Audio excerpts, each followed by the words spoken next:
Hello, कैसे हो आप सब।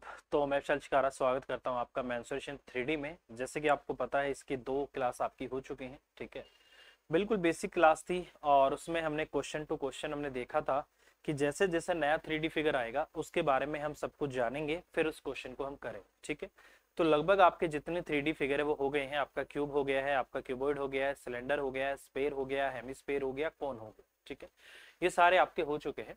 इसके बाद आगे क्वेश्चन आएंगे प्रिज्म और पिरामिड पे। ठीक है, तो प्रिज्म तो यही होते हैं आपके क्यूब और क्यूबॉइड। ठीक है, ये तो आपको पता होगा।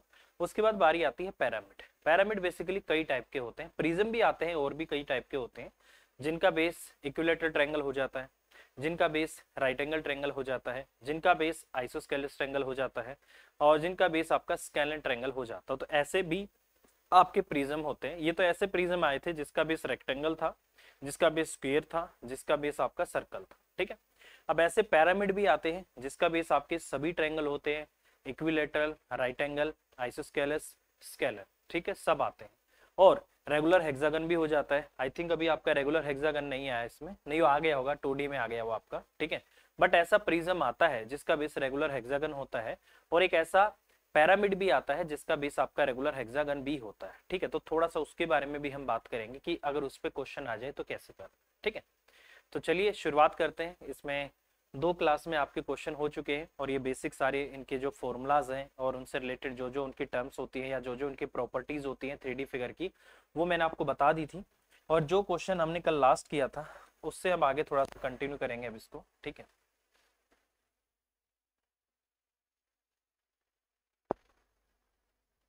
ये देखिए, ये क्वेश्चन था आई थिंक आपका, जो कल लास्ट क्वेश्चन हमने किया था ये वाला था। ठीक है, कि 22 सेंटीमीटर और 12 सेंटीमीटर आयताकार चादर को उसकी लंबाई के परित मोड़ा गया है। ठीक है, मैंने बोला था जिसके परित मोड़ा गया हो, या फिर बोला गया है जिसके अलोंग मोड़ा गया। ठीक है, जिसके साथ अलोंग वर्ड आ जाता है बेसिकली वही उसकी क्या बन जाती है, उसकी जो बेस पे सर्कल होता है वो उसकी सरकमफ्रेंस बन जाती है। तो जिसके अलोंग बोलेगा वो क्या बनेगा, आपका 2 पाई आर की वैल्यू आएगी, और जो दूसरी डायमेंशन बचेगी वो आपके लिए हाइट का काम करेगी सिलेंडर का। ठीक है, तो ये मैंने आपको बता दिया था। और आई थिंक इस क्वेश्चन का जो आंसर आया था 462 आया था, 624 आया था एग्जैक्ट। मैं आपको बता देता हूँ क्या आया था। ठीक है, हम्म, हाँ 462 ही आया था इस क्वेश्चन का आंसर। तो ये कल हमने किया था, लास्ट क्वेश्चन था। इससे हम आगे अब कंटिन्यू करते हैं और किस टाइप से क्वेश्चन आपका पूछेगा वो एक बार देख लेते हैं। ठीक है, चलिए भाई, ये क्वेश्चन है आपका। बोला गया कि एक शंकु के आधार के समांतर इसकी मध्य ऊंचाई से काट कर एक बाल्टी के रूप में काटा जाता है, तो शंकु के दोनों भागों के जो आयतन होते हैं उनका अनुपात क्या होगा, ये आपको बताना है। ठीक है, तो वॉल्यूम का रेशियो बेसिकली आपको यहाँ बताना है। तो एक बार उसको हम देख लेते हैं क्या है आपको। ठीक है, देख लेते हैं उसका भी कि क्या होगा। बहुत ही सिंपल क्वेश्चन है। सबसे पहले तो आपको पता होना चाहिए कि शंकु कैसे होता है। ठीक है, ये क्या होता है, आपका कोन होता है, सोपटे की शेप का होता है, इसको बोला जाता है आपका कोन, और इसी को क्या बोला जाता है, आपका शंकु बोला जाता है। ठीक है, तो बेसिकली शंकु के जो क्वेश्चन आते हैं इनमें जो कंसेप्ट लगता है वो सिमिलैरिटी का लगता है। कह रहा है कि आपके पास इस तरीके से कोन है और आपने इस तरीके से इसमें से एक छोटा सा कोन काट के अलग कर दिया गया है। ठीक है, तो ऊपर वाला तो छोटा कोन बचेगा और जो नीचे वाला होता है ये बेसिकली एक बाल्टी की शेप बन जाती है। ठीक है, इतना हिस्सा आप देखोगे ना, ये वाला, ये आपको एक बाल्टी दिखाई देगी, ऊपर आपको एक छोटा कोन दिखाई देगा। ठीक है, तो कभी भी एक बड़े 3D फिगर में से एक छोटा 3D फिगर काट के अलग कर लिया जाता है, तो जो बाकी हिस्सा उसका बचता है उसको बेसिकली क्या बोला जाता है, फ्रस्टम बोला जाता है। ठीक है, तो फ्रस्टम ऐसा नहीं है कि फ्रस्टम का मतलब आपका बाल्टी ही होता है, नहीं ऐसा नहीं है। फ्रस्टम का मतलब बाल्टी नहीं होता है। फ्रस्टम का मतलब होता है बड़े क्यूबॉइड, बड़े पैरामिड में से अगर छोटा पैरामिड काट के अलग कर लिया जाता है तो बाकी का जो हिस्सा बचता है वो आपका फ्रस्टम कहलाता है। ठीक है, ये आपका हो जाता है। ठीक है, अब आपको पता है यहाँ पर आपका 90 डिग्री का एंगल बनता है और यहाँ भी आपका 90 डिग्री का एंगल बनता है। ये 90 हो जाता है, ये 90 हो जाता है, और ये एंगल क्या हो जाता है, आपका अल्फा। तो अगर मैं यहाँ से बात करता हूँ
ठीक है भाई, तो ये है आपका, ठीक है, सॉरी भाई सॉरी, ठीक है।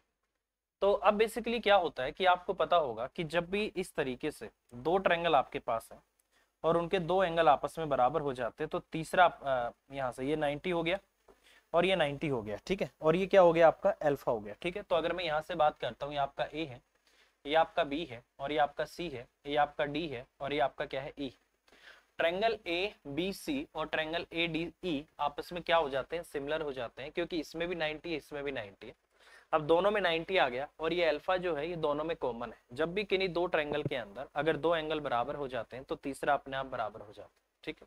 तो वहां पर आपका सिमिलरिटी का कंसेप्ट लग जाता है, और जैसे ये सिमिलर होगा तो बेसिकली मैं लिख सकता हूँ यहाँ से कि ट्रायंगल ए बी सी आपका सिमिलर हो गया किसके, ट्रायंगल ए डी ई के। किसके सिमिलर हो गया, ट्रायंगल ए डी ई के। और जैसे ही सिमिलर होगा, इनकी कोरस्पॉन्डिंग साइड्स की लेंथ का जो रेशो होगा उसका अगर मैं स्क्वायर करूंगा तो इनका एरिया निकल कर आएगा। और आपको पता है कि एरिया के लिए दो डायमेंशन की जरूरत होती है, लंबाई चौड़ाई की। वॉल्यूम के लिए तीनों डायमेंशन की जरूरत होती है, लंबाई चौड़ाई ऊंचाई। इसलिए एरिया हमेशा स्क्वायर में होता है और वॉल्यूम हमेशा क्यूब में होता है, ठीक है। तो यहाँ से अगर मैं वॉल्यूम की बात करूंगा तो इनकी लेंथ का जो रेशो आएगा उसकी क्यूब करने से तो इनका वॉल्यूम का रेशो आएगा, ठीक है। तो उस पर हम बात करेंगे। अब इसने बोला है शंकु का आधार के समांतर मध्य ऊंचाई से काटकर, मतलब बिल्कुल मिड पॉइंट से काटा गया है। तो इसका मतलब ये वाली हाइट अगर आपकी एक है तो ये वाली भी आपकी एक है, तो ऊपर से नीचे तक पूरी हाइट आपकी कितनी हो गई, 2 हो गई, ठीक है। ऊपर की हाइट आपकी एक है तो ये आपका 2 हो गया, ठीक है। अब अगर मैं बात करता हूँ इस छोटे, इस क्यूब की सॉरी इस छोटे कोन की बात करूँ तो इसका वॉल्यूम V1 हो जाएगा, और इस बड़े वाले का अगर मैं बात करता हूँ तो इसको मैं V2 बोल देता हूँ, ठीक है। तो बेसिकली V1 और अपॉन में क्या हो गया आपका V2 हो गया। ये किसके बराबर होगा आपका, उसकी हाइट आपकी एक है उसका क्यूब कर दो, और इसकी हाइट आपकी एक और एक 2 हो गई टोटल, तो इसकी क्यूब कर दो, तो वॉल्यूम आ गया आपका 1 और 8, ठीक है। कितना आ गया आपका, 1 और 8 आ गया। अब क्वेश्चन की जो लैंग्वेज है वो समझो। कह रहा है कि शंकु के दोनों भागों के आयतनों का अनुपात क्या होगा, ठीक है। इसका तो वॉल्यूम आपका जैसे क्या आ गया, 1 आ गया, टोटल का 8 है, तो इस वाले हिस्से का कितना बचेगा आपका, 7 बचेगा। तो इसका मतलब इसने आपसे पूछा है वॉल्यूम 1 और इसने वॉल्यूम 2 माइनस वॉल्यूम 1, इसका रेशो आपसे पूछा है। ये बेसिकली कितना आ गया, वॉल्यूम 1 आ गया यहाँ से आपका 1, और वॉल्यूम 1 और 2 और 1 का डिफरेंस कितना आ गया आपका, 7 आ गया। इसका मतलब इन दोनों भागों के वॉल्यूम का जो रेशियो होगा 1 और 7 आ जाएगा, तो ये आपका आंसर होगा। अगर ये बोलेगा कि मुझे तो दोनों क्यूब का वॉल्यूम बताओ, सॉरी क्यूब नहीं, कौन, शंकु। अगर आपसे ये पूछेगा कि दोनों कोन का जो वॉल्यूम का रेशियो क्या होगा, तो 1 और 8 आ जाएगा, क्योंकि छोटे कोन का और बड़े कोन का ये है। अब टोटल 8 है, उसमें से एक ये है, तो इसका 7 ही बचेगा। तो ये आपको करना है, और ये चीज हमेशा याद रखना। अगर यहाँ पर जैसे इसकी हाइट ये आपकी h1 है, ये पूरी हाइट आपकी क्या है, h2, ठीक है। तो वॉल्यूम का रेशियो किसके बराबर होता है, वॉल्यूम आपका होता है हाइट 1 अपॉन में आपका हाइट 2। इनकी क्यूब करने से जो आपका रेशो आता है वॉल्यूम का क्यूब का वॉल्यूम का रेशो आता है। इसी तरीके से अगर आपको क्या दे रखी हो, रेडियस दे रखी हो, तो R1 और उसका अगर आप क्यूब करोगे, और इसकी रेडियस R2 दे रखी हो उसका आप क्यूब करोगे, तो भी वॉल्यूम का रेशो आएगा।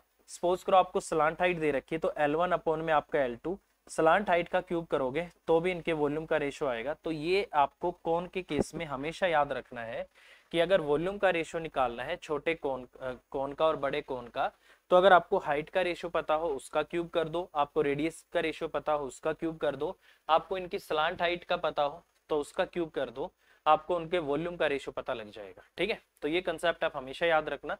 इस पे काफी क्वेश्चन आते हैं और आगे भी चलकर आएंगे।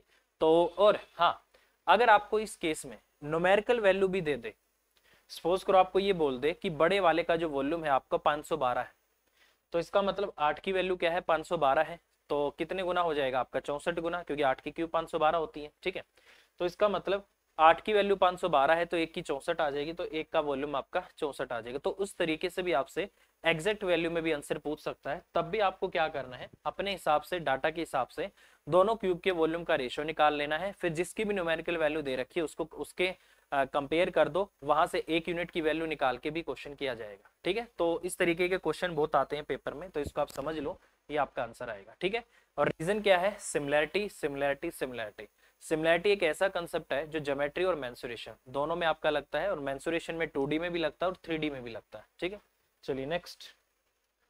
अगला क्वेश्चन है, कह रहा है कि किस शंकु के आधार की त्रिज्या 7 सेंटीमीटर है, ऊंचाई 24 सेंटीमीटर है, ऊंचाई के आधे भाग से शंकु को काटा गया है, ऊपरी भाग का आयतन क्या होगा। ठीक है, तो अब बिल्कुल वही बात आ गई आपकी। ठीक है, बिल्कुल इसने बोला मध्य भाग से काटा गया है, इस तरीके से आपका ये है, ये आपका ऐसे है और ये आपका बिल्कुल मध्य भाग से इसने काटा है, ये ऐसे आ गया, ये आपका ऐसे आ गया और ये आपका ऐसे आ गया। ठीक, ऐसे हो गया आपका। ठीक है, कोई इशू नहीं है, जो बोला गया बस वो करते चलो, आपकी बात अपने आप बन जाएगी। कह रहा है कि ऊंचाई के आधे भाग से शंकु को काटा गया है, तो इसकी ऊंचाई 1 है, तो इसकी भी ऊंचाई आपकी 1 होगी। ठीक है, तो ठीक है, ये हो गया। अब इसने बोला है आधे भाग से काटा गया, ऊपरी भाग का आयतन क्या होगा। तो अब मुझे पता है सेम वही कंसेप्ट, ये आपका 90 हो जाएगा, ये 90 हो जाएगा, तो इसका जो वॉल्यूम होगा किसके बराबर होगा और इसका वॉल्यूम किसके बराबर होगा, वो आपको करना है। बहुत सिंपल सी बात है। इसकी जो हाइट है मान लो आपकी h1 है, इसकी हाइट पूरी आपकी h2, और इसका ऊपर वाले का वॉल्यूम v1 है और पूरे बड़े का वॉल्यूम v2 है, तो इसका वॉल्यूम कितना आएगा आपका 1 की क्यूब आएगा, और इसका वॉल्यूम आपकी पूरी हाइट 1 और 1 आपका 2 होगी, 2 की क्यूब आ गया, तो इनके वॉल्यूम का रेशियो आपका 1 और 8 आ गया। मतलब इस पूरे बड़े का वॉल्यूम अगर 8 है तो इसका वॉल्यूम कितना होगा आपका 1 होगा। ठीक है, तो ये मतलब है। ठीक है, ये आपका v1 है और ये आपका क्या है v2 पूरे का वॉल्यूम। ठीक है, ये आपका इतना आ गया। ठीक है, उसके बाद अगर मैं यहाँ से बात करता हूँ, कह रहा है कि ऊपरी भाग का आयतन क्या होगा। अब मुझे जो डायमेंशन दे रखी है पूरे कोण की दे रखी है, तो मैं क्या करता हूँ पूरे कोण का वॉल्यूम निकाल लेता हूँ, और पूरे कोण के वॉल्यूम का मतलब होता है 8 की वैल्यू, और मुझे फिर किसकी वैल्यू निकालनी है 1 की। तो इस तरीके से क्वेश्चन आपका होगा। तो v2 किसके बराबर आएगा, v2 आ जाएगा आपका यहाँ से 1/3, कौन है आपका 1/3 पाई 22 बटे आपका 7 होगा, 1/3 पाई आर स्क्वायर, आर आपका 7 है इंटू आपका 7 है, हाइट आपकी क्या है 24 है। ठीक है, 7 से आपका 7 कट जाएगा। ठीक है, 3 से आपका 3 अठे आपका 24 आ गया। तो यहाँ से अगर मैं बात करता हूँ तो 22 सत्ते आपका कितना आ जाएगा 154, 154 आ गया, और इंटू कितना आ गया आपका 8 आ गया। ठीक है, तो 154 इंटू 8 आ गया। तो अब कुछ नहीं करना आपको, इसका मतलब क्या है कि इस 8 की वैल्यू आपको कितनी दे रखी है 154 इंटू 8 दे रखी है। ठीक है, 8 की वैल्यू इतनी है, तो 1 की वैल्यू कितनी हो जाएगी, 8 से आपका ये कट जाएगा, तो 1 की वैल्यू कितनी आ गई 154 आ गई, और इसका वॉल्यूम कितना है 1 ही है, तो इसका मतलब इसका वॉल्यूम कितना होगा 154 होगा। तो 154 सेंटीमीटर क्यूब आपके क्वेश्चन का आंसर आ जाएगा। तो इस तरीके से क्वेश्चन आपको करना। ठीक है, 8 की वैल्यू जो है 154 इंटू 8 है, 1 की वैल्यू क्या होगी 8 से डिवाइड कर दिया 154 आ गया, ऊपर वाले भाग का वॉल्यूम 154 ही 1 ही है, तो इसका मतलब इसका वॉल्यूम कितना आ गया आपका 154। इसने बोला है ऊपरी भाग का आयतन क्या होगा। अगर मुझसे कोई ये पूछ ले निचले वाले भाग का वॉल्यूम कितना होगा, तो उसका कितना हो जाएगा 154 इंटू 8, तो ये है, उसमें से 154 ये है, तो 154 माइनस 7 हो जाएगा, तो बाकी का वॉल्यूम आपका ये वाला आ जाएगा। तो इस तरीके से क्वेश्चन आपका होगा। बहुत अच्छे से इस टाइप पे क्वेश्चन आते हैं कोन कटिंग पे। और कोन कटिंग हो गया, ये बेसिकली एक पैरामिड कटिंग है। पैरामिड ऐसा भी आ सकता है जिसमें बेसिकली आपका नीचे क्या होगा बेस स्क्वायर होगा। अगर बेस स्क्वायर है तब भी आपको यही कंसेप्ट लगाना है, आपको घबराना नहीं है कि बेस आपका स्क्वायर हो गया है और यहाँ बेस आपका सर्कल था, कोई फर्क नहीं पड़ता, वहां भी सिमिलरिटी लगेगी, यहाँ भी सिमिलरिटी लगेगी, और कितने भी हिस्सों में काट दे, एक हिस्सा और काट दे तो भी सिमिलरिटी लगेगी। तो ये चीज आप हमेशा याद रखो। ठीक है, चलिए भाई अगला क्वेश्चन है, क्वेश्चन आते रहेंगे और इस पे खासकर आएंगे तो मैं आपको बताता रहूंगा। ठीक है, अब है क्वेश्चन, क्वेश्चन में बोला गया है यहां से आपको किसी कमरे के फर्श का परिमाप 18 है और कमरे नहीं है, ये आपका कमरे की दीवारों का क्षेत्रफल ज्ञात करो। ये आपका ये कमरे नहीं है, बेसिकली आपका कमरे इस तरीके से है आपका।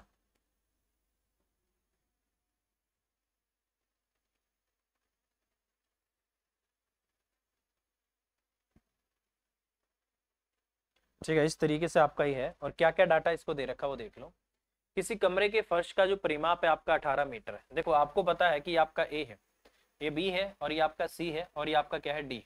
आपको पता है कोई भी जो कमरा होता है वो बेसिकली हमेशा क्या होता है, एक आपका रेक्टेंगल की शेप का होता है, जिसका बेस क्या होता है आपका रेक्टेंगल होता है। ठीक है, कुछ कुछ लोग हो सकते हैं जो स्क्वायर की शेप में कमरा बनाते होंगे, बट ये आपका इस तरीके से होगा। और आपको पता है कि किसी भी कमरे का जो अगर ये फर्श आपका रेक्टेंगल है तो पेरीमीटर कितना होगा आपका 2 इंटू एल प्लस आपका क्या होगा बी होगा। ठीक है, ये हो गया।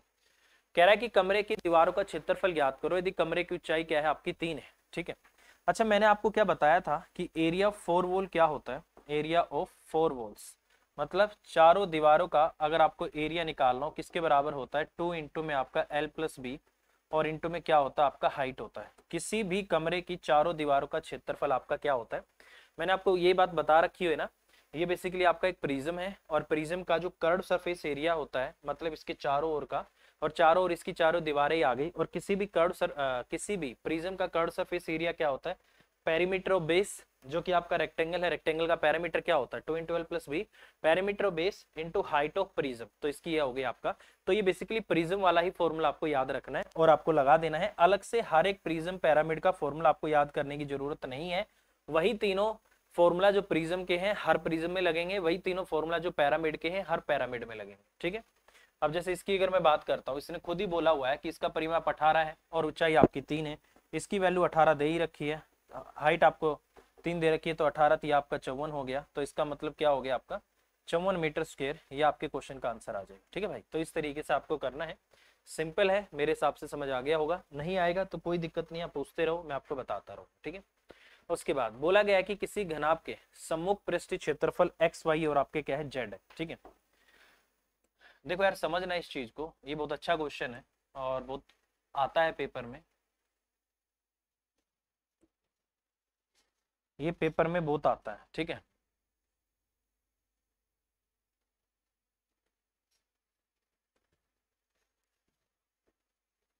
ठीक है, तो बेसिकली देखो होता क्या है, ये आपकी लंबाई है, ये आपकी चौड़ाई है और ये आपकी ऊंचाई, ठीक है। सेम यहाँ भी आपकी ऊंचाई है, ये आपकी चौड़ाई है और ये आपकी लंबाई है। सेम ये आपकी क्या है ऊंचाई है, ये आपकी लंबाई है, ये लंबाई है, ये आपकी चौड़ाई है और ये आपकी क्या है चौड़ाई है, ठीक है। सेम वही कंसेप्ट आपका लगता है। तो बेसिकली यहाँ पर इसने बोला है कि घनाभ के सम्मुख पृष्ठ का क्षेत्रफल एक्स वाई और जेड है, इसका आयतन वी हो तो वी एक्स वाई जेड के बीच में संबंध क्या है ये आपको बता रहा है, ठीक है। देखो मेरे भाई, अगर मैं यहां से बात करूं तो आपको पता है कि अगर मैं इसका एक सामने वाले सरफेस का एरिया निकालूं तो उसके लिए एक डायमेंशन तो ये है और एक आपका क्या है ये है, मानते हो इस बात को। तो सपोज करो मैं मानता हूं कि इसका एरिया क्या है आपका एक्स है, इसका एरिया आपका क्या है एक्स है, तो एक्स की वैल्यू कितनी होगी, एक्स होगा आपके लिए एल इंटू आपका बी, मतलब एल बी हो जाएगा, ठीक है। यही होगा L into B, L into B, और ये आपका किसके बराबर हो जाएगा, एल बी के बराबर हो जाएगा, ठीक है। उसी तरीके से दूसरा जो आपका सरफेस है, मान लो कि इसकी ये बात कर रहा है, ठीक है। इसका जो एरिया निकलेगा वो कैसे निकलेगा, इसके लिए डायमेंशन क्या होगी बी और एच हो गया, तो इसका एरिया कितना होगा आपका बी इंटू एच। मान लो इसका एरिया वाई है तो वाई कितना हो गया आपका बी इंटू आपका एच हो गया, तो कितना हो गया आपका बी एच हो गया, ठीक है। यही मतलब है, ठीक है। और अब फ्रंट वाला हो गया, इस वाला हो गया, जो फ्रंट होगा ऐसा ही उसके पीछे होगा, ये वाला इसके पीछे ये वाला होगा। अब नीचे वाला ले लो, कौन सा बच गया नीचे वाला, एक सरफेस आपका नीचे वाला ले लो, क्योंकि बाकी के 3 सरफेस आपके एक जैसे होते हैं, ठीक है, मतलब देखने में अपोजिट वाले आपस में बराबर होते हैं। तो इसको जेड ले लो, जेड कितना हो जाएगा आपका एल इंटू आपका बी हो जाएगा, तो ये आपका कितना आ गया एल बी आ गया, ठीक है। यही बात है, बोला है एक्स वाई जेड जो आपको क्वेश्चन में दे रखा है वो किसके बराबर होना चाहिए, L B into B H into आपका एल बी, ठीक है। क्योंकि हर एक सरफेस आपका क्या है रेक्टेंगल है और रेक्टेंगल का एरिया क्या होता है लंबाई इंटू चौड़ाई, तो वो कंसेप्ट मैंने लगा दिया, तो मेरा ये निकल कर आ गया। अब इसने बोल दिया क्वेश्चन में कि जो वॉल्यूम है वो किसके बराबर है, एक्स वाई जेड के बीच में आपको बताना, वॉल्यूम को एक्स वाई जेड के बीच में आपको बताना है। तो एक काम करते हैं ना, आपको बता वॉल्यूम किसके बराबर होगा, वॉल्यूम होगा आपका एल इंटू बी और इंटू आपका क्या होगा एच होगा, यही तो होगा वॉल्यूम आपका, एल इंटू बी इंटू आपका एच, ये होना चाहिए। अब मैं यहाँ से इन तीनों को अगर मल्टीप्लाई कर देता हूँ तो एक्स वाई जेड बेसिकली किसके बराबर आ गया, एल 2 बार, बी 2 बार, एच 2 बार। जैसे ही गुना करूंगा एल बी एच 2 बार आएंगे तो उनका स्क्वायर हो गया तीनों का, क्योंकि ये भी 2 बार है। अब आपको पता है अगर बेस सेम है और मल्टीप्लाई में होते पावर ऐड हो जाती है, तो एल 2 बार, बी 2 बार, एच 2 बार, तो एक साथ इनका 2 लिख दिया, तो ये आपका इतना आ गया, ठीक है। तो इसका मतलब एल बी एच का जो स्क्वायर होगा वो बेसिकली किसके बराबर होगा, एक्स वाई जेड के बराबर होगा, ठीक है। अब यहां से अगर मैं बात करता हूं वॉल्यूम को आपको किसकी टर्म में बताना है, एक्स वाई जेड की में, ठीक है। तो अगर मुझे यहां से वॉल्यूम निकालना पड़ गया, तो अगर एल बी एच को मेरे को इस टर्म में लिखना है, तो क्या मैं ये बात यहां से बोल सकता हूं, अच्छा वी का स्क्वायर मुझे बताना है, तो वी का स्क्वायर मुझे बताना है, तो वी का स्क्वायर बेसिकली इनके स्क्वायर के बराबर ही हो जाएगा, क्योंकि वी का स्क्वायर मुझे बताना है, ठीक है। मुझे वी का स्क्वायर और वी का क्यूब में इस तरीके से बताना है, ये संबंध आपको बताना है। तो एक छोटी सी बात समझो यहाँ से, क्या मैं बोल सकता हूँ कि v का जो आपका स्क्वायर होगा वो एल बी एच के स्क्वायर के बराबर होगा, और LBH का जो स्क्वायर होगा वो किसके बराबर होगा, XYZ के बराबर होगा। ठीक है, इसका मतलब मैं बात बोल सकता हूँ कि वॉल्यूम का जो स्क्वायर होगा वो आपका XYZ के बराबर होगा। किसके बराबर होगा, X Y और Z आपका इसके बराबर होगा। ठीक है, तो इस तरीके से मुझे पता है। और कभी भी अगर आपका ये पेपर में जब क्वेश्चन आया है ना, तो क्वेश्चन बेसिकली इस तरीके से आया है, अगर आपको इसके जो अपोजिट सरफेस है, जैसे ये वाला इसके पीछे एक है, ये वाला इसके पीछे एक है, नीचे वाला इसके ऊपर है, मतलब अलग अलग सरफेस के 3 सतह का अगर आपको क्षेत्रफल दे देना और आपसे वॉल्यूम पूछ ले, तो वॉल्यूम बेसिकली किसके बराबर होगा, ये याद रखना, पेपर में आया हुआ है, अंडर रूट इंटू में आपका एक्स वाई और आपका जेड। एक्स वाई जेड क्या है, एक्स वाई जेड उन तीनों सरफेस का अपना अलग अलग क्या है, एरिया है। तो उन तीनों एरियाज को आपस में मल्टीप्लाई करके जैसे ही आप अंडर रूट करोगे आपका वॉल्यूम निकल कर आ जाएगा। ये चीज आपको हमेशा याद रखनी है। बहुत अच्छा क्वेश्चन है और पेपर में लेटेस्ट में कई बार आपका आ चुका है। ठीक है, चलिए नेक्स्ट। अगला क्वेश्चन है, किसी शंकु के आधार का क्षेत्रफल 770 सेंटीमीटर स्क्वायर है, इसका त्रिक पृष्ठ का जो क्षेत्रफल है वो आपका 814 है, तो इसका आयतन क्या होगा, ये इसने आपसे पूछा है। ठीक है,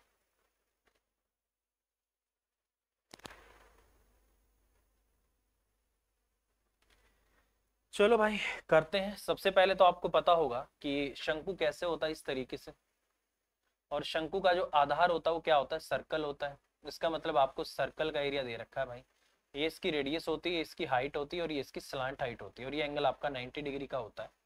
अगर ये इस तरीके से है तो आपको पता है कि ये राइट एंगल ट्रायंगल बन रहा है, और राइट एंगल ट्रायंगल है तो पाइथागोरस लगनी तय है। ठीक है, तो पाइथागोरस लगेगी तो कहीं ना कहीं ट्रिपलेट पे हम जा सकते हैं। अगर ट्रिपलेट फॉलो नहीं होगा तो कुछ ना कुछ आपको पाइथागोरस लगा के ही इसमें करना पड़ेगा। ठीक है, अब इसने बोला है शंकु के आधार का क्षेत्रफल, मतलब पाई आर स्क्वायर जो है वो कितना है आपका 770 है, और pi r l curve surface area होता है, पाई आर एल ये किसके बराबर है आपका 814 के बराबर है। ठीक है, दोनों को एक दूसरे से डिवाइड कर दें क्या, दोनों को अगर एक दूसरे से मैं डिवाइड कर दूं तो कुछ आने के चांस है, डिवाइड करके देख लेते हैं। पाई से पाई कट जाएगा, आर से एक आपका आर भी कट जाएगा। ठीक है, 8 और 4 आपका 12, 12 में से एक जाएगा आपका 11, 11 से कट जाएगा, तो आर अपॉन में जो आपका एल है वो किसके बराबर आ सकता है, 70, और 11 से 77 आ सकता है, और 11 चौक आपका 44 भी आ सकता है। आर की वैल्यू आपकी 70 के आसपास आ रही है और इसकी 14 आ रही है। ठीक है, और काट दूं, ये आपका 35 आ जाएगा और ये आपका 37 आ जाएगा, ये आपका इतना आ रहा है। ठीक है, चलो कोई इशू नहीं है। अच्छा, क्या आपको पता है कि ये जो वैल्यू आ रही है 35 और 37 आपकी बेसिकली क्या आ रही है, ये इसका रेशियो निकल के आ रहा है। क्या आ रहा है, इनका रेशियो निकल के, इसका मतलब ये 35x होगा, ये 37x होगा। ठीक है, रेडियस होगी और स्लांट हाइट होगी, तो मेरे पास एक ट्रिपलेट होता है, मेरे पास एक ट्रिपलेट होता है जिसमें 12 और 35 और आपका क्या आता है, 37 आता है। ठीक है, 12 35 37 मेरे पास एक ट्रिपलेट है। ठीक है, तो इसका मतलब ये अगर आपका 35 है, ये आपका 37 है, तो इसका मतलब हाइट की वैल्यू कहीं ना कहीं आपकी 12 आ सकती है। तो ये 12x ले लो, इसको 37x ले लो और इसको 35x ले लो, तो इस तरीके से मैं कर सकता हूँ क्वेश्चन को। ठीक है, इस तरीके से मैं क्वेश्चन को कहीं ना कहीं कर सकता हूँ। तो हाइट आपकी 12x आ जाएगी। वॉल्यूम इसने मुझसे पूछा है, तो वॉल्यूम किसके बराबर होगा, वॉल्यूम बराबर होगा आपका 1 बाय आपका 3 हो जाएगा, पाई हो जाएगा 22 बटे आपका 7 हो गया, आर का स्क्वायर होगा। ठीक है, और आर की वैल्यू हमें निकालनी पड़ेगी और एच की वैल्यू भी मुझे यहाँ पर निकालनी पड़ेगी। ठीक है, तो करे भाई यहाँ पर वैल्यू पुट इसकी, यहाँ पर वैल्यू पुट करके एक बार आर की वैल्यू निकालते हैं भाई, तभी वैल्यू हमारी निकल कर आएगी, वैसे तो बात नहीं बनेगी। ठीक है, यहाँ नीचे लिख लूँ 22/7 लिख देता हूँ भाई। ठीक है, 22/7 हो गया। रेडियस कितनी आ जाएगी आपकी 35x, और इंटू आपका 35x हो जाएगी क्योंकि x में इतनी आ रही है, पाई आर स्क्वायर, इतना ही तो है एरिया आपका, और ये किसके बराबर है, 770 के बराबर है। ठीक है, 7 पंजे आपका 35 आ गया, 11 दूनी आपका 22 आ गया, और 11 से आपका कितना आ गया, 77 आ गया, ये आपका 70 आ गया। 5 दूनी 10 से आपका ये 0 कट गई। ठीक है, 7 पंजे आपका क्या आ गया, 35 आ गया।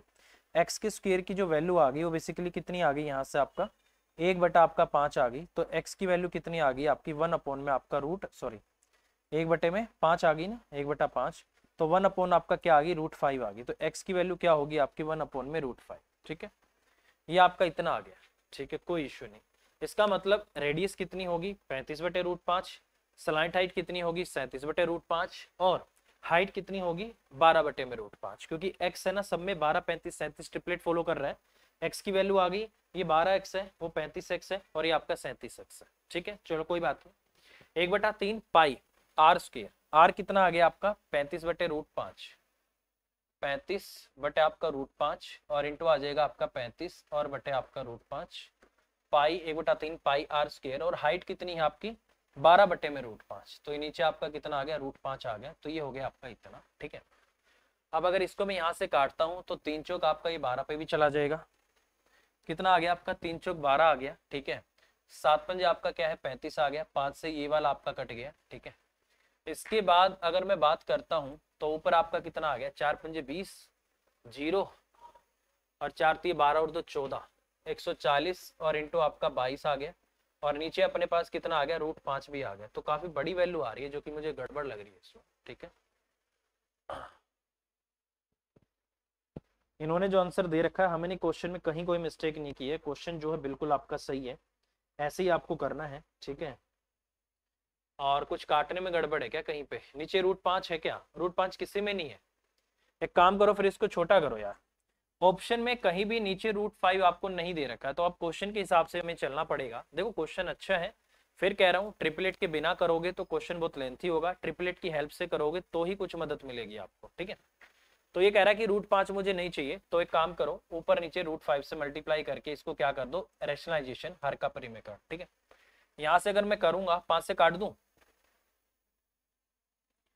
5 से आपका 5 दूनी 10 हो जाएगा, पांचों का आपका सॉरी 5 अटे आपका कितना आ गया 40 आ गया। ठीक है, 28 दूनी 56 और 560 प्लस में आपका 56, तो 616 हो जाएगा, और 616 √5 आपके क्वेश्चन का आंसर आ जाएगा। तो इसका मतलब इसका जो वॉल्यूम होगा, आयतन जो इसको होगा वो कितना हो जाएगा आपका 616 रूट आपका 5 होगा। तो इस तरीके से हम क्वेश्चन कर सकते हैं। ठीक है, सिंपल है, बस ये ट्रिपलेट मुझे एक बार यहाँ से कर लेना है, मुझे एक दूसरे से डिवाइड करना है, यहाँ से रेडियस और स्लांट हाइट का रेशियो निकाल दिया।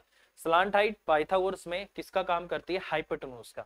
हाइपोटेन्यूज हमेशा सबसे बड़ा होता है, और एक ऐसा ट्रिपलेट है हमारे पास जिसमें 35 और 37 दोनों आते हैं। अगर ये याद है तो क्वेश्चन आसानी से हो जाएगा। ठीक है, सिर्फ मेंसुरेशन 3D के क्वेश्चन में कैलकुलेशन होती है अगर फॉर्मूला आपको याद है तो, अगर फॉर्मूला याद नहीं तो फिर तो भाई कैलकुलेशन भी भगवान भरोसे ही है। ठीक है, चलिए नेक्स्ट अगला क्वेश्चन। 48 मीटर लंबे 16.5 मीटर चौड़े और 4 मीटर गहरे गड्ढे के भाग को मिट्टी में भरा जा सकता है। ठीक है, जो 4 मीटर व्यास और 56 मीटर लंबी बेलनाकार सुरंग से प्राप्त होती है, ये आपको बताना है। ठीक है, कह रहा है कि इस सुरंग से जो मिट्टी प्राप्त होगी उससे उस वाले का कितना भाग भरा जा सकता है, ये आपको निकालना है। तो इसका मतलब टोटल वॉल्यूम का ये जो जिसको आपको भरना है उस वॉल्यूम का ये कौन सा पार्ट है, यही आपको निकालना होगा। तो थोड़े वाले को बड़े वाले से डिवाइड कर दो तो आपको ये पता लग जाएगा कि कितना वॉल्यूम आप उसका भर पा रहे हो, या उस मिट्टी से आप उसका कितना भाग भर पाओगे, तो वो हम निकाल देंगे। ठीक है, चलो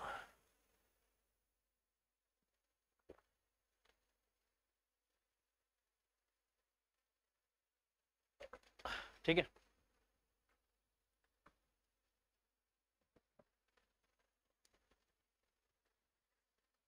चलिए भाई तो करते हैं क्वेश्चन।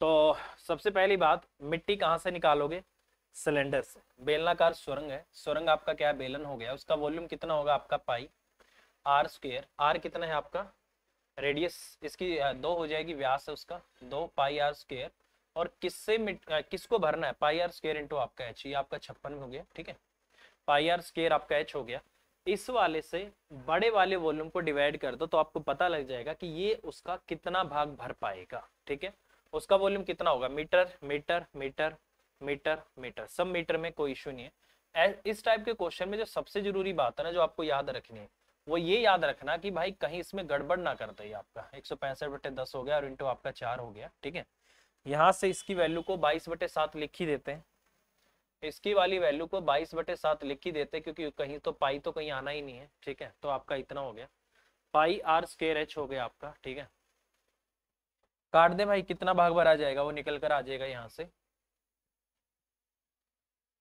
7 चौक आपका 28 हो गया, और 28 दूनी कितना हो गया आपका 56 हो गया। ठीक है, 11 दूनी आपका 22 हो गया, और 11 एकम 11, और 11 पंजे आपका 55 हो गया। 2 दूनी 4, 4 दूनी 8, 8 दूनी 16, 16 ती आपका 48 भी हो गया। ठीक है, ये कट गया आपका सारा, ये सारा हिस्सा आपका कट गया यहाँ से। ठीक है, 5 दूनी आपका 10 हो गया, 5 ती आपका 15 हो गया। ठीक है, तो कितना आ गया आपका 2 बाय आपका 9। तो इसका मतलब 2/9 पार्ट आप फिल कर पाओगे बड़े वाले भाग का इस सुरंग में से निकाली गई मिट्टी से। तो ये आपके क्वेश्चन का आंसर आएगा। तो 2/9 होगा आपके क्वेश्चन का आंसर। तो इस तरीके से हम कर सकते हैं, और आई थिंक यही इन्होंने क्वेश्चन का आंसर दिया होगा। ठीक है,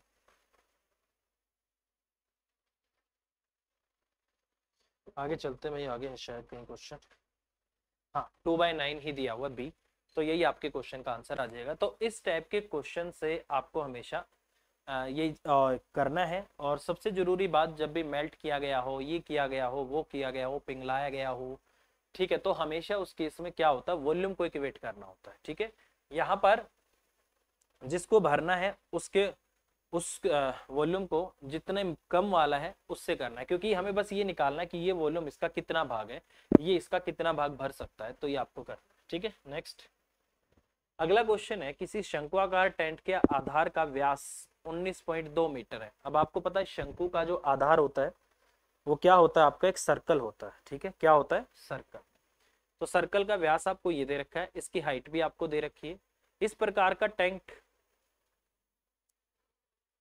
लगाने के लिए कैनवास का क्षेत्रफल ज्ञात करो। तो बेसिकली जो टेंट लगता है वो, उसमें थोड़ी सी आपको कॉमन सेंस यूज करनी पड़ेगी। इसको लगाने के लिए जो टेंट लगता है वो इसके चारों तरफ लगता है। ऐसा नहीं है कि धरती में भी आप यहाँ भी टेंट लगा रहे हो, यहाँ भी आप कपड़ा लगा रहे हो, ऐसा नहीं होता। ठीक है, नीचे कुछ और बिछाया जाता है। तो टेंट जो लगता है वो बेसिकली ऊपर की तरफ लगता है। तो कहीं भी आपने देखा होगा पुरानी मूवीज जो होती हैं, जो हिल स्टेशन होते हैं आपके, ठीक है, वहां पर इस टाइप के टेंट लगते हैं। ऊपर से चोंच वाले होते हैं, नीचे आपके गोल होते हैं। ठीक है, वो इस टाइप के होते हैं आपके। ठीक है, तो उसमें नीचे टेंट नहीं लगता फर्श पे। ठीक है, तो ये कह रहा है कि आधार का व्यास आपको दे रखा है। ठीक है, ये हो गया, ये आपका 90 डिग्री हो गया। ठीक है, व्यास आपको 19.2 दे रखा है। तो कितना हो जाएगा आपका, 2 × 18, 9 पॉइंट आपका 6 हो जाएगा इसका रेडियस। और इसकी हाइट कितनी होगी आपकी, 2 पॉइंट आपका 8 होगा। ठीक है, ये हो गया, कोई इश्यू नहीं है। तो टेंट लगाने में जो कपड़ा लगेगा वो किसके बराबर होगा, कपड़े की जो जरूरत होगी वो होगा आपका πRL। ठीक है, तो इसके लिए मेरे पास 22/7 मेरे पास है। ठीक है, 96/10 मेरे पास है। अब बारी आती है इसकी एल निकालने की। अब एल अगर मैं निकालूंगा तो मेरे दिमाग में एक बात है कि मैं पाइथागोरस से लगा के स्लांट हाइट निकाल देता हूँ। ठीक है, ये तो है आसान तरीका कि आप पाइथागोरस से लगाओगे और थोड़ी सी कैलकुलेशन करोगे, आंसर आ जाएगा।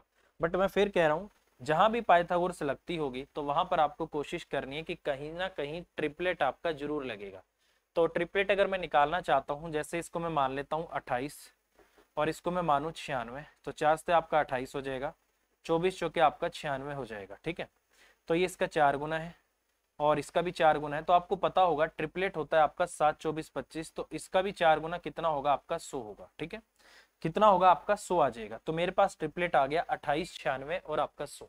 यहाँ पर कितना है, 2.8, 9.6 है, मतलब डेसिमल में है। तो ये निकल कर आ गई, इसको भी 10 से करेंगे, इसको भी 10 से करेंगे, तो इसको भी 10 से करना पड़ेगा। तो ये आपका कितना आ गया, 10। तो इसका मतलब स्लांट हाइट कितनी आ गई आपकी ट्रिपलेट से, 7, 24, 25 से आपकी कितनी है, 10 आ गई। अगर मैं वैसे करूंगा तो इसका स्क्वायर करूंगा, फिर इसमें से इसका स्क्वायर माइनस करूंगा, जो डिफरेंस आएगा उसका स्क्वायर रूट करूंगा, वहां से स्लांट हाइट निकालूंगा। वो भी तरीका है, बट वो टाइम टेकिंग है और उसमें आपको कैलकुलेशन में मिस्टेक भी हो सकती है। यहाँ कोई मिस्टेक नहीं है। देखो इसका मतलब स्लांट हाइट कितनी आ गई आपकी, 10 आ गई। इससे आपको मैं इसको काट देता हूँ। ठीक है, नहीं कट रहा, तो कहीं ना कहीं इसको अगर मैं डिवाइड करूंगा तो 22 और इंटू उसको मैं क्या लिख देता हूँ, 100-4 लिख देता हूँ। ठीक है, 2200 में से अगर मैं 88 को माइनस करूंगा तो आपका कितना आ जाएगा, 2112 आ जाएगा। और 2112 को डिवाइड कर दो 7 से, 7 या 21 आ जाएगा, जीरो पे चला जाएगा। ठीक है, उसके बाद आपका कितना आ गया, 12 आ गया, 7 एकम 7 आ गया। ठीक है, 12 में से 7 गया 5, 50 आ जाएगा, सत्तू सत्तू आपका 49 आ जाएगा। तो 301.7 समथिंग आपका आंसर आएगा। तो यही ऑप्शन है आपकी 301.7 की। तो यही आपके क्वेश्चन का आंसर आ जाएगा, यही आपके क्वेश्चन का आंसर आ जाएगा, 301 पॉइंट आपका 7। तो इस तरीके से हम क्वेश्चन कर सकते हैं।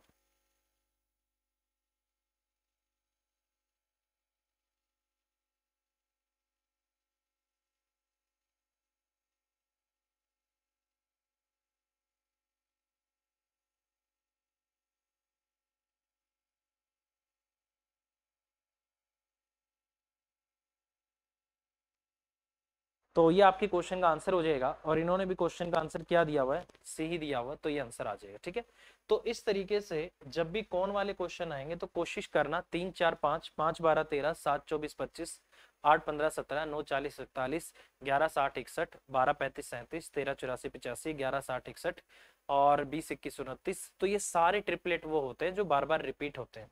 ज्यादातर क्वेश्चन में यही लगेंगे, बस आप ये देख लेना कि मेरा कौन सा ट्रिपलेट यहाँ पर फॉलो कर रहा है। तो ट्रिपलेट लगाने का क्या फायदा होगा कि आपको पाइथागोरस नहीं लगानी पड़ेगी, और पाइथागोरस लगा के जो कैलकुलेशन करनी है ना, उससे आपका टाइम बच जाएगा। ठीक है, तो इस तरीके से इसको हमें करना है। ठीक है, चलिए भाई नेक्स्ट क्वेश्चन। अगला है, किसी शंकु की ऊंचाई 30 सेंटीमीटर है, एक छोटे शंकु का आधार के समांतर कुछ ऊंचाई से काटा गया है। तो देखो इस तरीके से कोन कटिंग पे बहुत क्वेश्चन आते हैं, शंकु को काटने पे बहुत क्वेश्चन आते हैं। कोई इश्यू नहीं है, ये इससे बन गया तो भाई इससे बना देते हैं। ठीक है, कोई बात नहीं, इससे बन गया तो ऐसे बना देते हैं। ठीक है भाई, और यहां से इसको काटा है,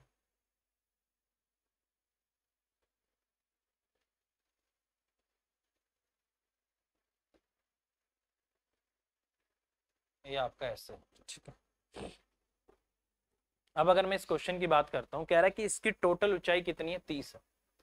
यहां से यहां तक इसकी टोटल ऊंचाई क्या है, आपकी 30 है। कह रहा है कि इसके समांतर, आधार के समांतर कुछ ऊंचाई से काटा गया। अब की बार ये नहीं बोला कि आपको कहां से काटा है, सिर्फ इतना बोला कि कुछ ऊंचाई से आपने शंकु काटा है। ठीक है, छोटे शंकु का जो आयतन है और बड़े शंकु का जो आयतन है, उसका जो अनुपात है 1 और 27 का है, तो आधार से कितनी ऊंचाई पे काटा है। ठीक है, आधार से मतलब ये वाली हाइट आपको निकालनी है। ठीक है, अब देखो अगर मैं बात करता हूं, इसकी हाइट क्या है, आपकी h1 है, और इसकी पूरी हाइट जो कि 30 आपको दे रखी है, वो क्या है, आपका h2। तो आपको पता है वॉल्यूम कैसे निकलता है, वॉल्यूम 1, इसका वॉल्यूम इस हिस्से का आपका वॉल्यूम v1 है, और इस पूरे बड़े कोण का वॉल्यूम मान लो आपका v2 है, तो v1 अपॉन में v2 कैसे निकलेगा, h1 अपॉन में आपका h2, इनकी हाइट का जो रेशो होगा उसका क्यूब करने से ही आएगा। ठीक है, अगर मुझे अब की बार अगर मुझे वॉल्यूम दे रखा है, तो आपको पता होगा कि जो वॉल्यूम आपको दे रखा होता है, अगर मैं उसका क्यूब रूट कर दूं तो मेरे पास क्या निकल कर आ जाएगा, इनकी हाइट का रेशो आ जाएगा, हाइट 1 और आपका हाइट 2, क्योंकि जब उसका क्यूब करने से वॉल्यूम आता है तो वॉल्यूम का क्यूब रूट करने से उनकी हाइट का रेशो आ जाएगा। ठीक है, सिंपल सी बात है, तो ये आपका इतना आ गया। अब ये कह रहा है कि इसका वॉल्यूम 1 और 27 है, तो हाइट कितनी आ जाएगी, हाइट 1 और हाइट 2, 1 का क्यूब रूट 1 होगा, और 27 जो आपको दे रखा है ना, 1/27, इसका क्यूब रूट कर दो, और 1 का तो आप कुछ भी कर लो, 1 ही आएगा, तो ये आपका 3 आ गया, 1 और आपका कितना आ गया, 3 आ गया। इसका मतलब पूरी हाइट अगर आपकी 3 है, तो उसमें से इसकी हाइट कितनी है, आपकी 1 है, और इसी 3 की वैल्यू कितनी दे रखी है, आपको 30 दे रखी है, तो 1 की वैल्यू कितनी आ गई, आपकी 10 आ गई। ठीक है, तो इसका मतलब ये वाली हाइट आपकी 10 है, टोटल 30 है, तो ये कितनी आ जाएगी, 20। तो इसका मतलब आधार से 20 सेंटीमीटर क्या है, किसमें है, आधार से 20 सेंटीमीटर की ऊंचाई से आपने शंकु को काटा है, तो ये आपका 20 आ जाएगा। ठीक है, तो इस तरीके से क्वेश्चन आपको करना है मेरे भाई, बहुत सिंपल है, और मेरे हिसाब को आपको समझ आ गया होगा कि इस तरीके से आपका हो जाएगा। ठीक है, कुछ नहीं करना, बस ये चीज आपको हमेशा याद रखनी है कि जो वॉल्यूम होता है, अगर हाइट का रेशियो हो तो हाइट को क्यूब करने से वॉल्यूम का रेशियो आता है, रेडियस दे रखी हो तो रेडियस को क्यूब करने से वॉल्यूम का रेशियो आता है, अगर स्लांट हाइट दे रखी हो तो स्लांट हाइट का क्यूब करने से वॉल्यूम का रेशियो आता है। अगर वॉल्यूम आपको दे रखा हो तो वॉल्यूम का क्यूब रूट करने से आपकी हाइट का, या फिर आपकी रेडियस का, या फिर आपकी स्लांट हाइट का रेशियो निकल कर आता है। तो ये कंसेप्ट लगा के हमें क्वेश्चन करना है, अच्छा क्वेश्चन है और ये पेपर में आता रहता है। ठीक है, चलिए नेक्स्ट। अगला क्वेश्चन है, किसी बेलनाकार पाइप जिसकी त्रिज्या 7 सेंटीमीटर है में 5 मीटर प्रति सेकंड की चाल से पानी गुजरता है, और एक 3.5 मीटर स्क्वायर आधार तथा 1.5 मीटर ऊंचाई वाले टैंक में भरने में कितना समय लगेगा, ये आपको बताना है। ठीक है, तो बेसिकली मुझे एक छोटी सी बात बताओ कि जो पानी है वो कहाँ से जा रहा है, एक सिलेंडर से जा रहा है, और कहाँ जा रहा है, इस तरीके से आपको लंबाई चौड़ाई ऊंचाई दे रखी है, मान लो कि क्यूबॉइड की उसमें गिरता है, आपके टैंक में गिरता है। ठीक है, तो एक चीज समझनी पड़ेगी आपको, और वो क्या है, इस तरीके से समझो।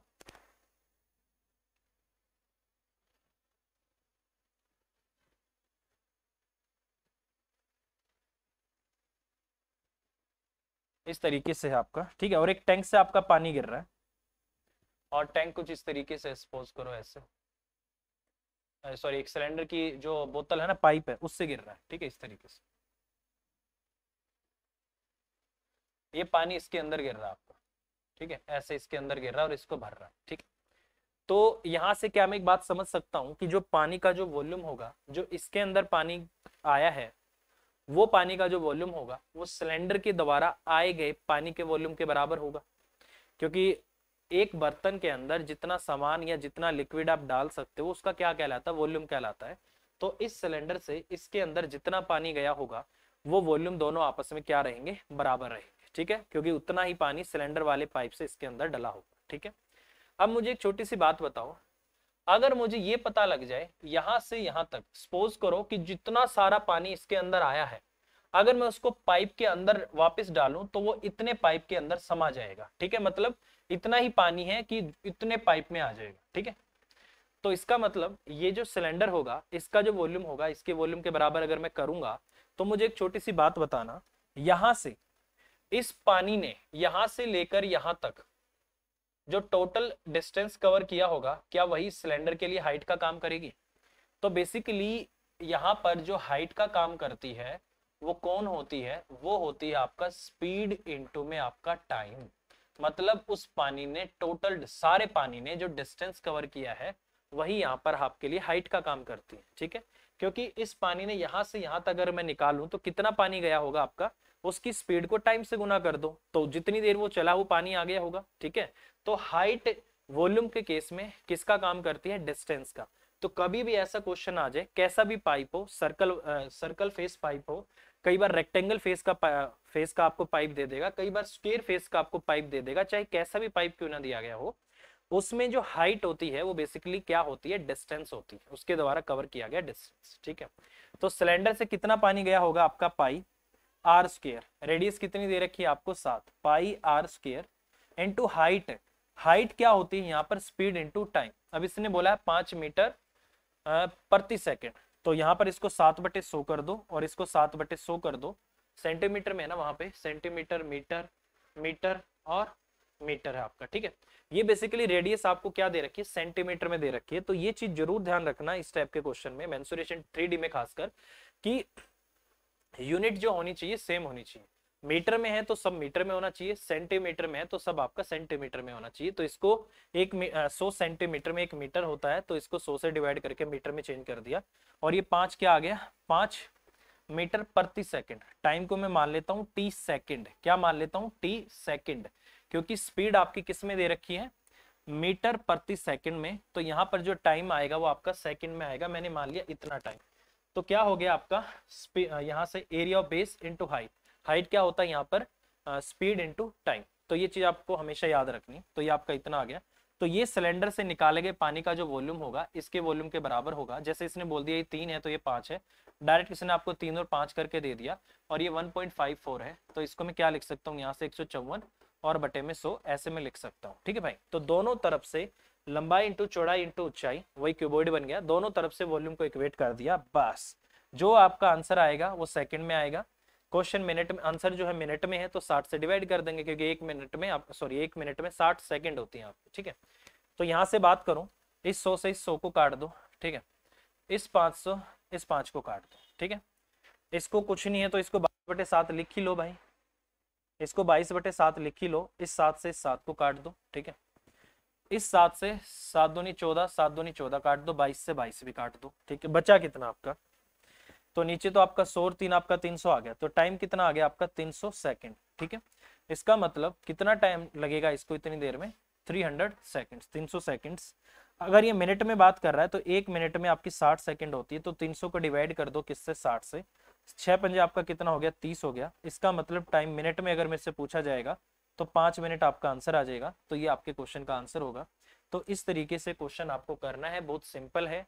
बस ये कंसेप्ट याद रखना, कहीं भी कैसा भी पाइप क्यों ना हो, रेक्टेंगल शेप हो, स्क्वायर शेप हो, कि वो और आपका कैसा भी शेप हो, सर्कल की शेप का हो, उस केस में जो डिस्टेंस होता है वही उसके लिए हाइट का काम करता है। तो स्पीड इंटू टाइम वहां पर हाइट बन जाता है। ठीक है, तो ये चीज आपको हमेशा याद रखनी है और आपके क्वेश्चन का आंसर आ जाए। ठीक है भाई, सिंपल है।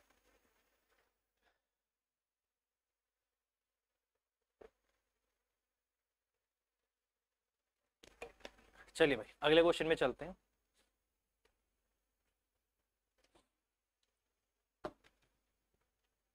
अगले क्वेश्चन में बोला गया है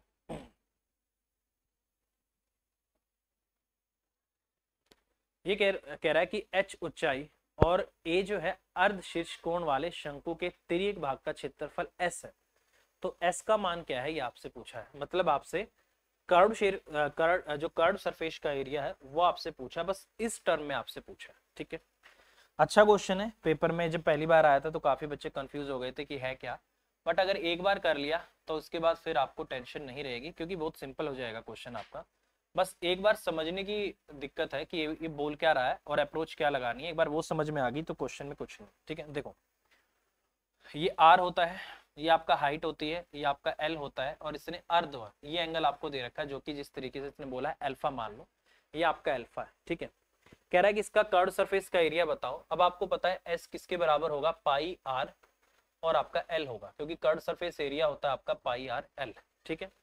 मैंने ऑप्शन में देखा आर एल यहाँ पर भी नहीं है, आर एल यहाँ भी नहीं है, आर एल यहाँ पर भी नहीं है, आर एल यहाँ पर भी नहीं है, तो इसका मतलब इस ऑप्शन के हिसाब से आपको क्वेश्चन करना पड़ेगा। अब देखो ये जो क्वेश्चन है ये आप अपनी मर्जी से नहीं कर सकते, इस क्वेश्चन को आपको ऑप्शन को देख के ही करना पड़ेगा। अगर ऑप्शन को आप फॉलो नहीं करोगे तो क्वेश्चन आप नहीं कर पाओगे, ठीक है। तो जैसे अगर मैं यहां से बात करता हूं,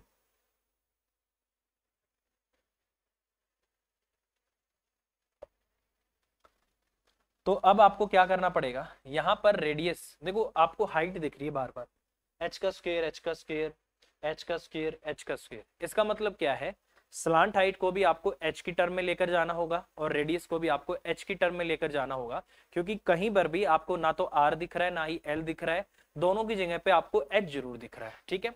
तो अगर मैं यहां से बात करूं तो ये वाला एंगल है, अगर मैं यहां से अल्फा की बात करता हूं, यहाँ पर मुझे 10 भी दिख रहा है, और मुझे किस किस को लेना है, मेरे को लेना है यहाँ पर आपका इसको भी मुझे लेना है और इसको भी मुझे लेना है, तो 10 अल्फा लेना पड़ेगा, क्योंकि 10 अल्फा क्या होता है, परपेंडिकुलर अपॉन में आपका बेस होता है एक तो, और ये परपेंडिकुलर आर हो गया और ये वाला, ठीक है। अगर मैं यहाँ से बात करूं 10 अल्फा की, तो 10 अल्फा क्या होता है, परपेंडिकुलर अपॉन में बेस, जिस एंगल पे जिस लाइन पे ये वाला एंगल भी हो और 90 भी हो वो आपका क्या होता है, बेस होता है। तो परपेंडिकुलर कितना होगा, आर, और बटे में क्या हो जाएगा आपका एच हो जाएगा। तो इसका मतलब आर की वैल्यू कितनी आ गई आपकी, एच इंटू में आपका 10 अल्फा आ गई, ठीक है। इसका मतलब मैंने आर को तो कन्वर्ट कर दिया है किसमें, एच में और 10 अल्फा में, ठीक है। पहली बात तो आपकी ये आ गई, ठीक है। अब मैंने देखा कि मुझे एल और एच के बीच में भी रिलेशन बनाना है, क्योंकि कहीं पर भी आर और एल नहीं दिख रहा, बट मुझे एच 2 बार दिख गया, तो इसका मतलब कहीं ना कहीं आर को और एल को एच की टर्म में चेंज करने की कोशिश की जा रही है। अब मैंने देखा मुझे एच और एल को लेना है, ये मेरे लिए क्या है, ये मेरे लिए यहां पर हो जाएगा, अगर मैं बात करूं बेस हो गया, और ये मेरे लिए क्या हो गया, हाइपोटेन्यूज हो गया, ठीक है। अब आपको पता है बेस और हाइपोटेन्यूज किस में आता है, कोस में आता है। कोस थीटा किसके बराबर होता है, कोस होता है आपका बेस अपन में हाइपोटेन्यूज, और कोस का उल्टा क्या होता है, सीकेंट होता है, वहां भी आपका ये आता है। मुझे ऑप्शन में कहीं भी कोस नहीं दिख रहा, तो इसका मतलब कोस नहीं है यहाँ पे, मुझे सीकेंट जरूर दिख गया, तो मैं यहाँ से बोल सकता हूँ कि जो आपका सीकेंट थीटा होगा या सीकेंट अल्फा होगा वो किसके बराबर होगा, उल्टा हो जाएगा कोस का, मतलब हाइपोटेन्यूज अपॉन में क्या हो जाएगा, बेस हो जाएगा। तो यहाँ पर ये मेरे लिए एल है और ये मेरे लिए क्या है, एच है, ठीक है। ये मेरे लिए इतना हो गया, ठीक है। तो इसका मतलब एल की वैल्यू कितनी हो जाएगी आपकी, एच इंटू में आपका क्या हो जाएगी, सीकेंट अल्फा हो जाएगी। तो एच को भी मैं इस तरीके से कन्वर्ट कर सकता हूँ, ठीक है। अब क्या आ गया मेरे पास, मुझे निकालना क्या है, volume sorry curve surface area S, S कितना है, पाई आर एल, पाई हो गया, आर की वैल्यू कितनी आ गई थी यहाँ से आपका एच इंटू में आपका क्या आ गया, 10 अल्फा आ गया, ठीक है। और एल की वैल्यू कितनी आ गई आपकी, एच इंटू में आपका क्या आ गया, सीकेंट अल्फा आ गया। तो इसका मतलब मेरा आंसर हो जाएगा पाई, और उसके बाद एच का स्क्वायर, और इंटू में आपका, इंटू में यहाँ से आपका 10 अल्फा, और इंटू क्या हो जाएगा आपका सीकेंट अल्फा। तो ये आपके क्वेश्चन का आंसर आ जाएगा। बस इसको करने के लिए आपको जो काम करना है वो किसका काम करना है मेरे भाई, आपको वो काम करना होगा क्या, यहाँ से आपको ऑप्शन के थ्रू जाना होगा, विदाउट ऑप्शन आप इस क्वेश्चन को नहीं कर सकते हो, ठीक है। ऑप्शन ही वो जरिया है जो आपको ये बताएगा कि भाई ऐसे कर ले मैं हो जाऊंगा, ठीक है। तो ये आपके क्वेश्चन का आंसर आएगा पाई एच का स्क्वायर, और 1/3 का तो मतलब ही नहीं बनता, कर्व सरफेस एरिया में आपका 1/3 नहीं आता, ये नहीं आता, तो पाई एच का स्क्वायर और ये वाला, तो ये आपके क्वेश्चन का आंसर आ जाएगा तीसरे वाला, और मुझे लगता है यही इन्होंने आंसर दिया होगा सी, तो यही आपका आंसर आ जाएगा, ठीक है। समझ आ गया ना भाई, ठीक है। चलिए नेक्स्ट, अच्छा क्वेश्चन था ये बेसिकली।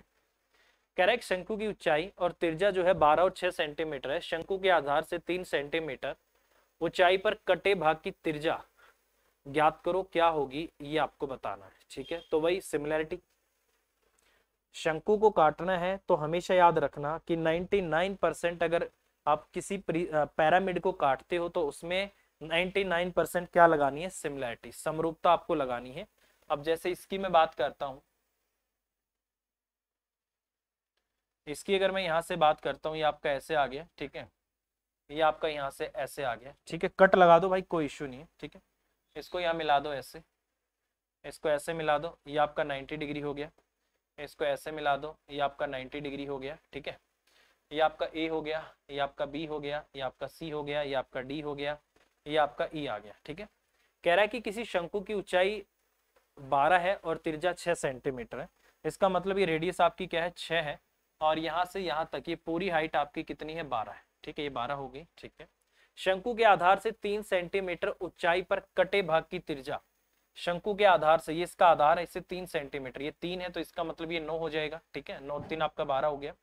और इसकी रेडियस को मैं आर मान लेता हूं, तो आपने बोला है आर निकालो, ठीक है।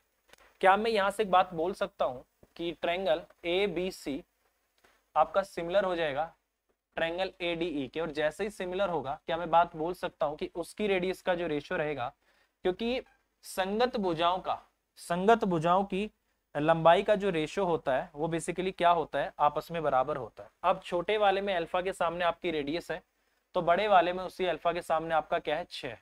छोटे वाले में और क्या निकालना है इसको, ठीक है, ऊंचाई ना, ठीक है। यहाँ पर देखो दो एंगल बराबर, तीसरा अपने आप बराबर, ये एंगल और ये एंगल आपस में बराबर हो गए। छोटे वाले में रेड के सामने आपका 9 है, तो बड़े वाले में उस पूरे रेड के सामने आपका 12 है, तो 3 तिया 9 हो जाएगा, 3 चौक 12 हो जाएगा, ठीक है। और यहाँ से अगर मैं काटता हूँ तो 2 दूनी 4 हो गया, 2 ती आपका 6 हो गया, तो 2r बराबर आपका कितना आ गया, 9 आ गया। तो r की वैल्यू कितनी आ गई, 4.5। तो इसका मतलब मैं बात बोल सकता हूँ कि इसकी जो रेडियस रहेगी तो वो कितनी रहेगी, आपका 4.5 सेंटीमीटर। तो ये आपके क्वेश्चन का आंसर आ जाएगा, ठीक है। तो 4.5 सेंटीमीटर आपके क्वेश्चन का आंसर होगा, और इन्होंने भी यही आपको दिया हुआ है, ठीक है। तो भाई कभी भी अगर कोन को इस तरीके से काटना है तो 99% क्वेश्चन कैसे होगा आपका, सिमिलैरिटी से होगा। तो सिमिलर करके हमें इस क्वेश्चन को करना होगा, ठीक है, बहुत सिंपल है, हो जाएगा भाई, ठीक है। चलिए भाई आज के लिए इतना ही रखते हैं, और अच्छे क्वेश्चन है और काफी आते रहते हैं ये पेपर में। तो इसके अलावा आप लोगों से रिक्वेस्ट है भाई कि क्लास आप जरूर करें, रेगुलर करें, हमारी तरफ से आपको डेली क्लासेस प्रोवाइड की जा रही है। आप ये क्वेश्चन करने के बाद इन पे प्रैक्टिस जरूर करें। जब तक आप प्रैक्टिस नहीं करोगे आपको पता नहीं लगेगा कि आपको कितना समझ आया और कितना नहीं आया, ठीक है। चलिए ऑल द बेस्ट, लगे रहिए, और कोई भी दिक्कत आती है तो हमारी पूरी टीम है, आप उनसे कॉन्टेक्ट कर सकते हो। All the best, bye bye, take care, thank you, take care.